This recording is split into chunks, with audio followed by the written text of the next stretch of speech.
Oke, halo semua, kembali lagi di SP Insen ya. Di video kali ini kita akan melanjutkan materi Matematika Wajib kelas 11 tentang transformasi geometri. Pada pembahasan transformasi geometri, ini adalah video yang keempat, membahas mengenai dilatasi atau khususnya perkalian pada titik dan juga garis. Bagi yang baru menonton, silahkan dicari dulu di playlist transformasi geometri untuk menonton video 1, video 2, video 3, kemudian dilanjutkan ke video keempat kali ini. Oke, sudah siap semua ya? Yuk, kita langsung saja masuk ke materi kali ini. Dilatasi. Dilatasi atau perkalian adalah transformasi yang mengubah jarak titik-titik dengan faktor skala atau pengalih tertentu dan pusat dilatasi tertentu.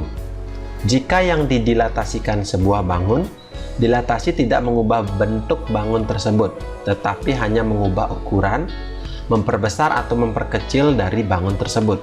Untuk nilai mutlak K lebih dari 1, maka objek diperbesar, sedangkan untuk nilai mutlak K di antara 0 dan 1, maka objek atau benda diperkecil. Intinya, dalam transformasi geometri dilatasi ini adalah proses dalam memindahkan suatu objek, bisa saja diperbesar atau diperkecil jika bentuknya itu adalah sebuah bangun. Untuk penulisan secara geometrinya kira-kira seperti ini ya, nanti simbolnya adalah D, 0,K bisa saja berpusat di 0 atau berpusat di suatu titik dan menghasilkan suatu bayangan titik hasil dari dilatasinya. Ada beberapa hal yang perlu diperhatikan dalam menentukan posisi bayangan ketika kalian menggambar pada koordinat kartesius. Yang pertama, jika nilai K lebih dari 1, maka bangun bayangan diperbesar dan terletak sepihak terhadap pusat dilatasi dan bangun awal. Yang kedua, jika nilai K di antara 0 dan 1, maka bangun bayangan diperkecil dan terletak sepihak terhadap pusat dilatasi dan bangun awal. Nanti kalau digambar ini dalam koordinat kartesius baru lebih jelas ya.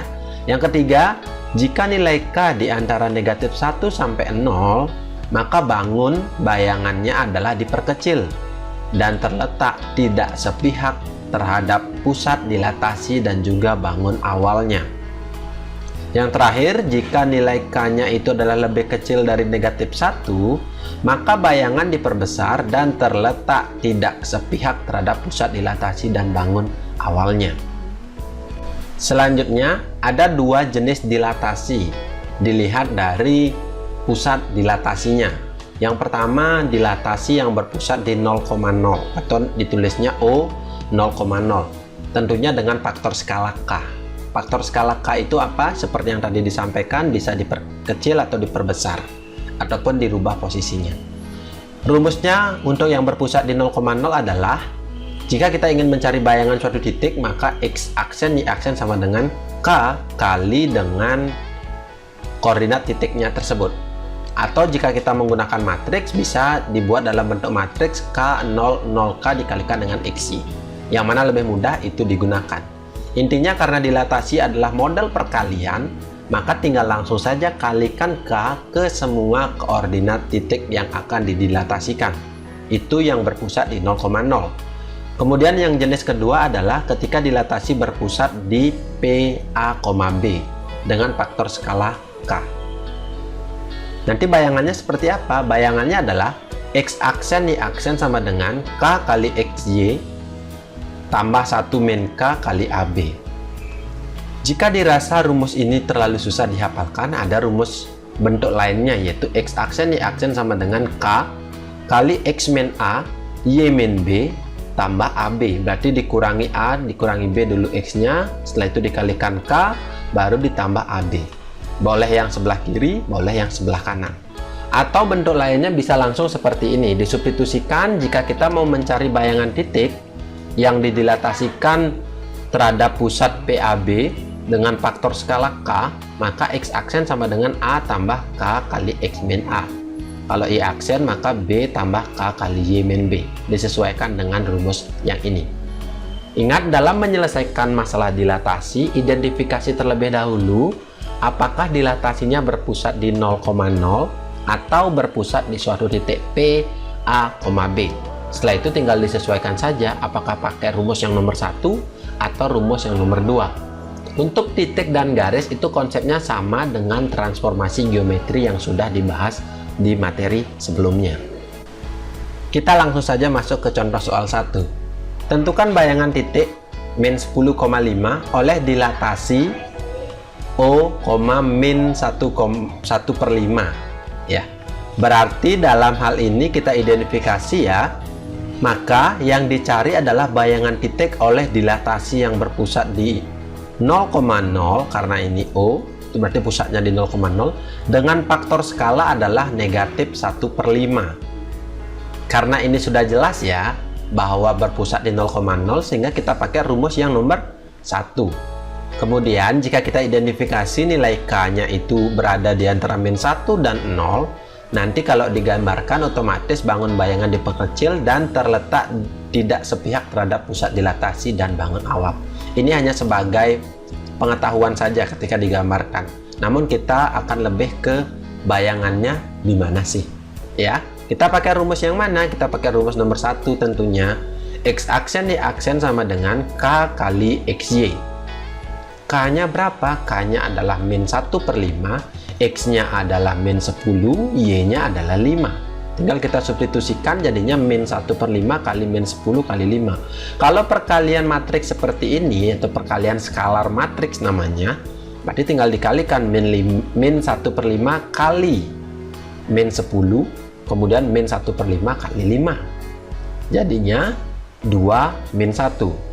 Jadi bayangan titiknya adalah 2,-1. Oke, kalau di contoh soal 1 sudah, kita lanjutkan ke contoh soal yang kedua.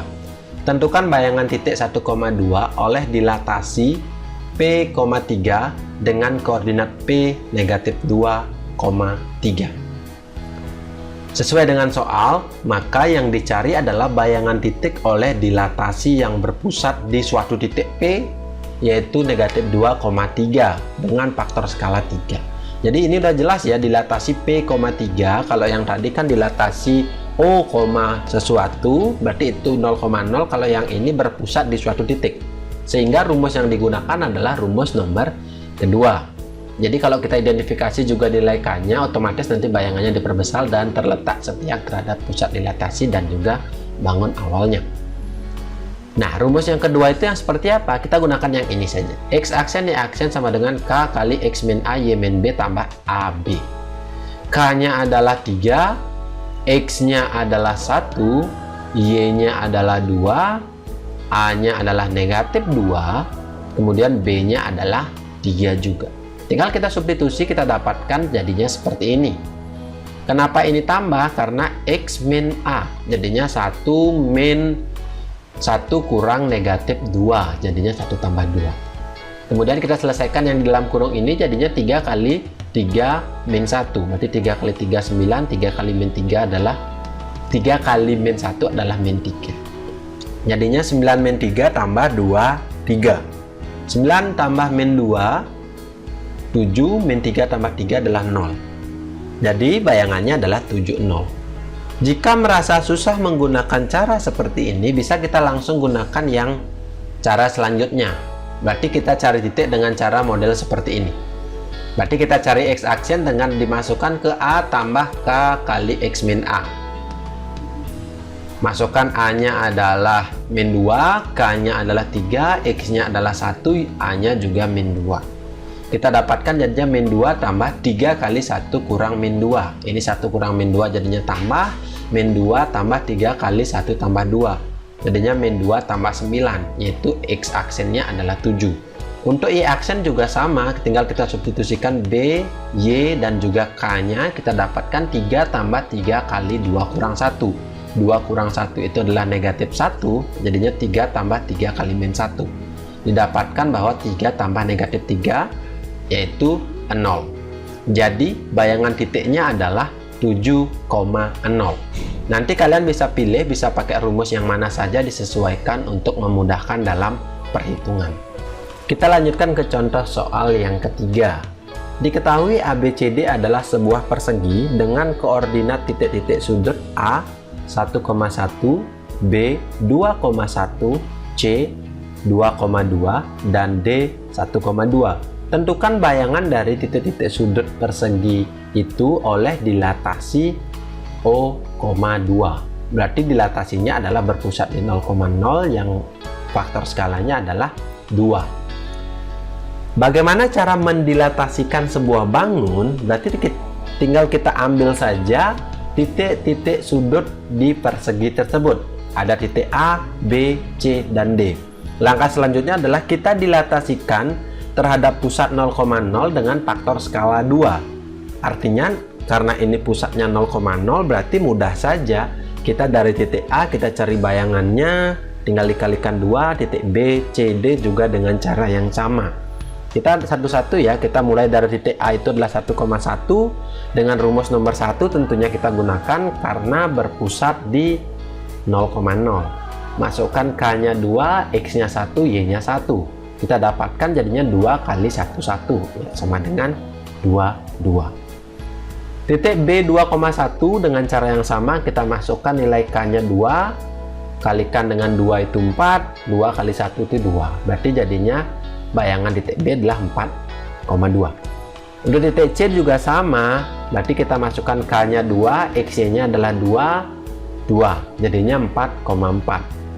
Yang terakhir adalah titik D 1,2 dengan cara yang sama kita masukkan nilai K-nya 2, berarti 2 kali 1 itu 2, kemudian 2 kali 2 adalah 4. Jadi bayangan persegi tersebut adalah A aksen 2,2, B aksen 4,2, C aksen 4,4, dan D aksen 2,4. Untuk model soal dengan bangun yang berbeda, tinggal disesuaikan saja. Apakah dilatasinya berpusat di 0,0 atau berpusat di suatu titik. Tinggal disesuaikan pakai rumus nomor 1 atau rumus nomor 2. Jangan sampai keliru memasukkan nilai K, X, Y, begitu pula nilai A, dan juga nilai B. Baiklah, kita masuk ke contoh soal yang keempat sekaligus contoh soal yang terakhir. Tentukan bayangan garis 2X kurang Y tambah 3 sama dengan 0 oleh dilatasi dengan pusat 2,1 dengan faktor skala 2. Kita selesaikan. Untuk dilatasi garis maka kita ambil sembarang titik yaitu X, Y dengan rumus apa? Karena ini berpusat di suatu titik yaitu 2,1, maka kita gunakan rumus yang kedua dengan faktor skalanya juga 2. Kita gunakan rumus yaitu yang ini saja, karena yang kita buat adalah bentuk persamaan garis untuk memudahkan dalam menentukan persamaan garisnya. Yang pertama kita ambil dari X aksen sama dengan A tambah K kali X min A. Yang kita masukkan adalah nilai A, nilai K. Berarti kita dapatkan X aksen sama dengan 2 tambah 2 kali X min 2. Kemudian 2 kali X itu adalah 2X, 2 kali min 2 adalah min 4. Kita dapatkan jadinya 2 tambah 2X min 4. Selanjutnya 2 kurang min 4. 2 kurang 4. Kita dapatkan jadinya X aksen sama dengan 2X kurang 2. Ingat, kalau bentuk persamaan garis, maka kita akan ubah bentuknya dalam persamaan yang pertama X aksen ini. Kita balik bentuknya supaya berbentuk X sama dengan. Berarti satu-satu kita pindahkan ya. Kita pindahkan min 2 ke kiri jadinya X aksen tambah 2 sama dengan 2X. Atau bisa juga kita tuliskan 2X sama dengan X aksen tambah 2. Maka kita dapatkan X sama dengan X aksen tambah 2 per 2. Jelas ini persamaan yang pertama. Kita sudah punya persamaan X. Kemudian persamaan yang kedua, Y aksen sama dengan B tambah K kali Y kurang B. Kita masukkan nilai B dan juga nilai K nya, yaitu 1 tambah 2 kali Y kurang 1. 2 kali Y adalah 2Y, 2 kali min 1 adalah min 2. Kita dapatkan Y aksen sama dengan 1 tambah 2Y kurang 2. Maka kita bisa operasikan 1 kurang 2. 1 kurang 2 adalah min 1. Kita dapatkan Y aksen sama dengan 2Y kurang 1. Sama halnya seperti tadi, maka min 1-nya kita pindahkan ke kiri jadinya Y aksen tambah 1 sama dengan 2Y. atau 2Y juga sama dengan Y aksen tambah 1. Bisa berlaku bolak-balik ya. Sehingga kalau kita cari Y gimana? Y sama dengan ya Y aksen tambah 1 dibagi 2. Ini adalah persamaan yang kedua. Selanjutnya gimana? Kita substitusikan dong ke persamaan garis yang akan kita dilatasikan, yaitu 2X kurang Y tambah 3. Kita masukkan nilai X aksen tambah 2 per 2, nilai Y adalah Y aksen tambah 1 per 2. Jadinya seperti ini, 2 kali X aksen tambah 2 per 2 kurang Y nya kita ganti dengan Y aksen tambah 1 per 2 tambah 3 sama dengan 0. Kalau ada model seperti ini per 2, ini per 2, bisa kita sederhanakan dengan cara mengalihkan semua dengan 2. Ataupun kita sederhanakan ya dengan cara kalikan dengan suatu penyebut yang sama, sehingga bentuk persamaannya akan lebih sederhana, berbentuk menjadi 2 ini hilang karena dikalikan 2, ini juga 2 hilang, kemudian 3 ini juga kalikan 2 yaitu 6, 0 juga kalikan 2 yaitu ya tetap sisanya 0. Selanjutnya 2 kali X aksen adalah 2X aksen, 2 kali 2 adalah 4. Ini min Y aksen kurang 1 tambah 6 sama dengan 0. Jadinya seperti ini. Selanjutnya X aksen dan Y aksen selalu di bawah paling depan. Jadi sisanya adalah 4 kurang 1 tambah 6. Sehingga itu hasilnya adalah 9. Kita dapatkan menjadi 2X aksen kurang Y aksen tambah 9 sama dengan 0. Jadi bayangan garis tersebut adalah 2X kurang Y tambah 9 sama dengan 0. Silakan bisa disesuaikan ya dengan pusatnya. Kalau 0,0 harusnya lebih mudah untuk berpusat di suatu titik seperti ini contohnya. Kalau masih bingung lagi, silakan diulang kembali video-video berikut ini, bisa dipahami supaya pemahamannya lebih bagus lagi. Sekian dulu untuk video kita kali ini. Sampai ketemu di video selanjutnya dan terima kasih.